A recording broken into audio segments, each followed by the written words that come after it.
Uh, so coming back to basically, this is what I was, in the first in this series of blog posts about why I would say that I claim to be representing a certain level of ignorance. I'm giving you a very simple story where I would say that a pond, you might understand it's simple. You can even build a pond. What pond? A dam can build a lake, so that can as well be understood. Having an orientation and feeling ignorant because you really don't understand the magnanimity, the science of a river, but still, it is still manageable thought.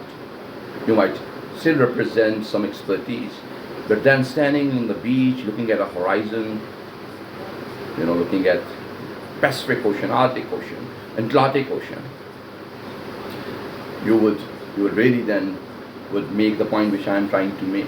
I'm not saying that I know that I'm standing in front of a river, saying that that's the flow of knowledge, and then I say yes, I'm a bit ignorant, speaking so much, writing so much, and then suddenly would say that yes, I do not know a lot of things, and have a perspective. That's about it. With a view, looking at the horizon, vast horizon, standing on a beach, in anywhere near Karachi, Gwadar, or maybe when I was doing my PhD, Hague has a beautiful beach, or any beach, would then be able to wonder what I don't know, but there is certain kind of a order to that ignorance. There is certain kind of a understanding, and that I would explain. For example, anybody could say that you are not really specialized in economics.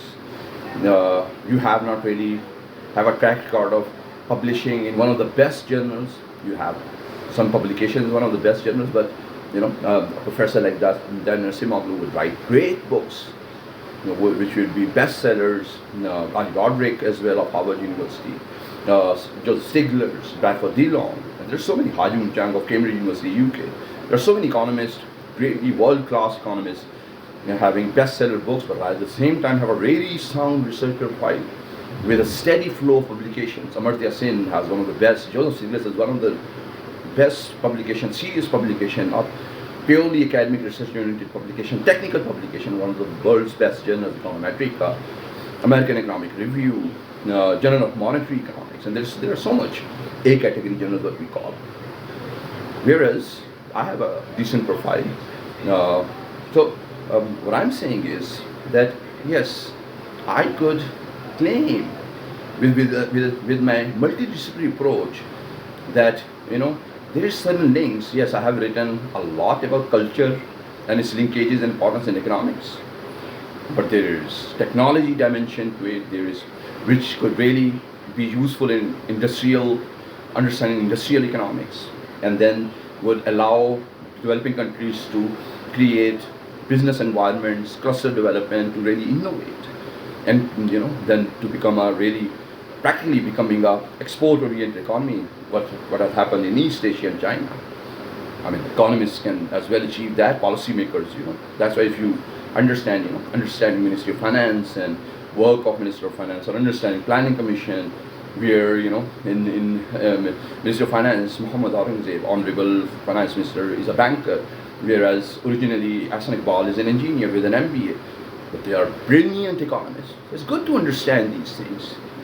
But then I agree. Yes, earlier I could speak few words.